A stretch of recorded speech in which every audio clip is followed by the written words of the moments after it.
Bonjour à toutes et à tous, bienvenue dans votre journal quotidien sur TV Vendée. Nous sommes le lundi 30 septembre et voici les titres de cette édition.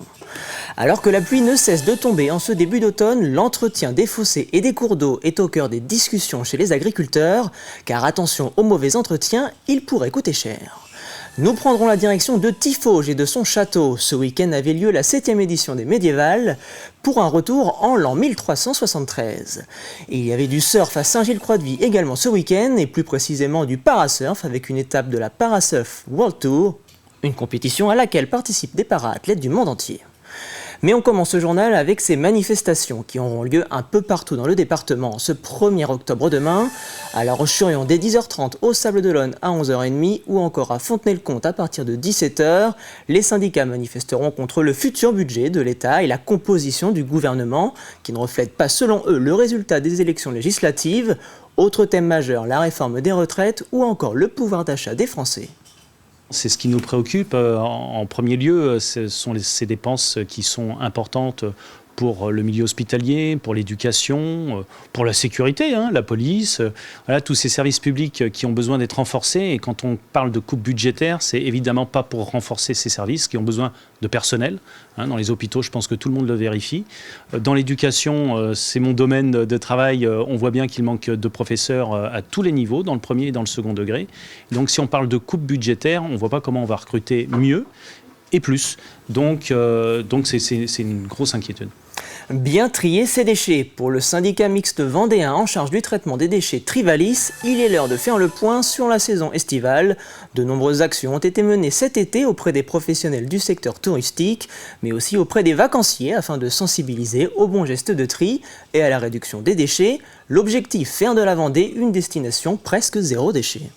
Le bilan pour Trivalis, il est encore des déchets à traiter sur le territoire vendéen avec tous ces déchets des touristes qui arrivent. Et le bilan, c'est aussi l'éducation qu'on propose auprès des touristes avec plusieurs actions qui ont été mises en place par le syndicat départemental, notamment pour aller à la rencontre des touristes et leur expliquer comment en Vendée on est devenu une destination presque zéro déchet.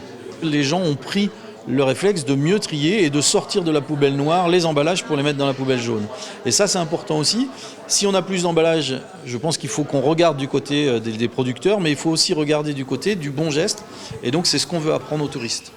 Les cours d'eau et les fossés sillonnent l'ensemble de notre département et ont différents rôles à jouer selon leur situation géographique.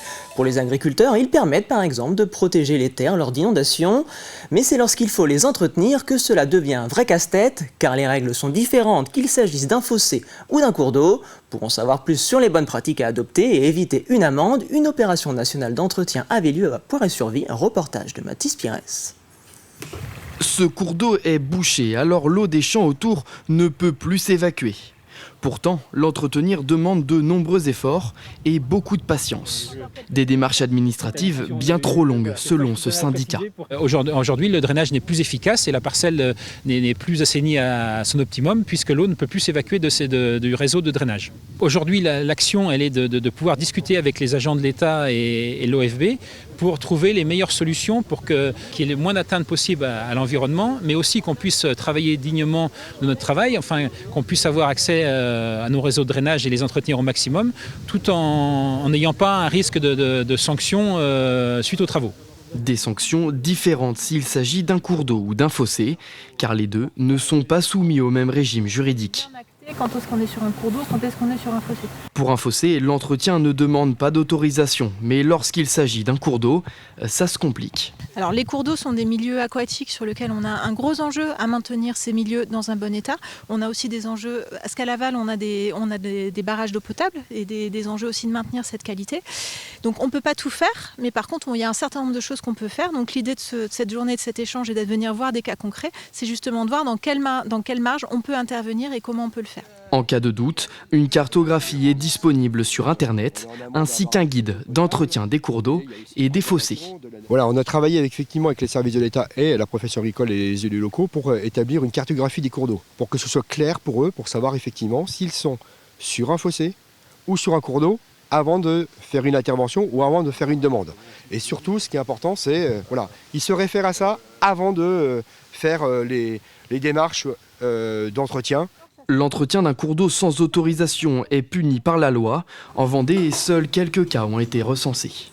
Nous en avons parlé lors de nos précédentes éditions. Le pont du Brau qui relie la Vendée et la Charente-Maritime est en travaux.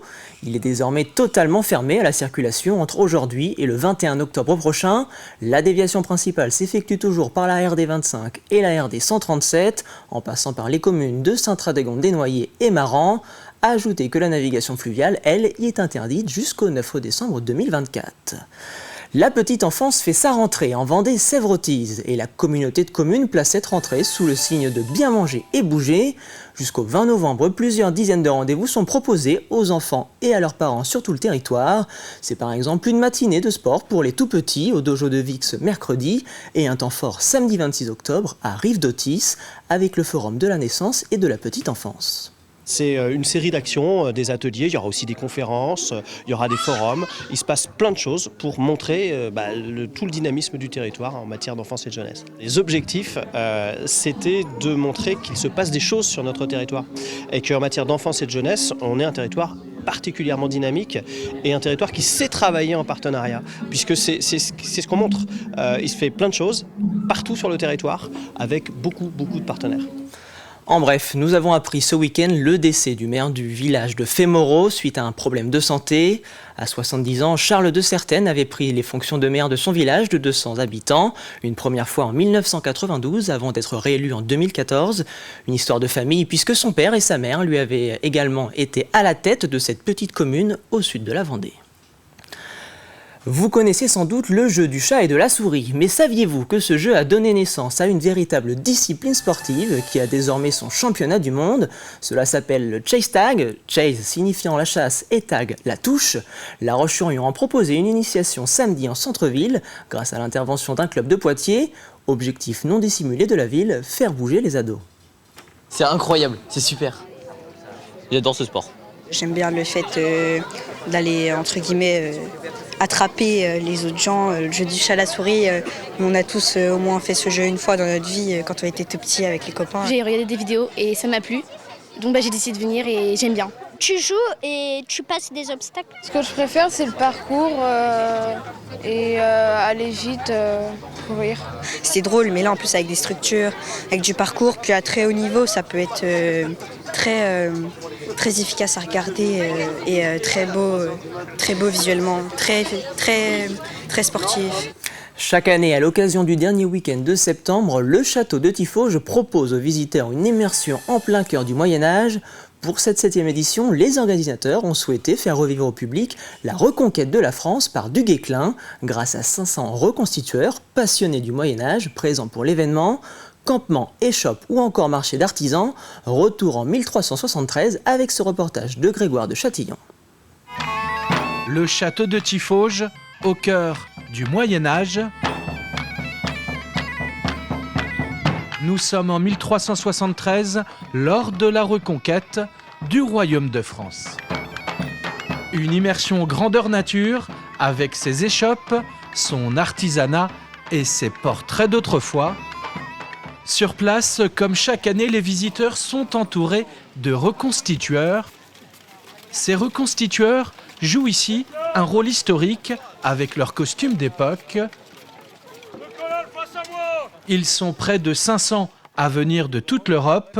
Ces combattants, eux, sont venus d'Italie. C'est leur première participation au médiéval de Tiffauges. On est des groupes qui viennent de différentes villes, un peu de nous, moi personnellement de Trieste dans le nord-est, mais il y a des groupes qui viennent un peu de tout le nord d'Italie, tout le nord est représenté du Piémont jusqu'au Frioul. Et on vient ici, on a une passion commune, c'est l'histoire, le Moyen-Âge en particulier, c'est pour ça qu'on a fait autant de kilomètres pour être là aujourd'hui. Des passionnés comme eux de l'histoire médiévale, on en retrouve aussi chez les visiteurs. C'est souvent une époque où on va se dire que c'était des gens demeurés, mais non, qu'il y avait déjà un artisanat, une culture qui était assez importante. On peut le voir, une discipline derrière, juste derrière. Ce couple est de toutes les sorties médiévales avec leur enfant. Oui, on essaye de participer à des événements qu'il y a dans la région en fait. Voilà, là récemment on a été au médiéval de Saint-Philbert de Grandlieu par exemple. On a aussi assisté à un banquet médiéval à Machecou, voilà.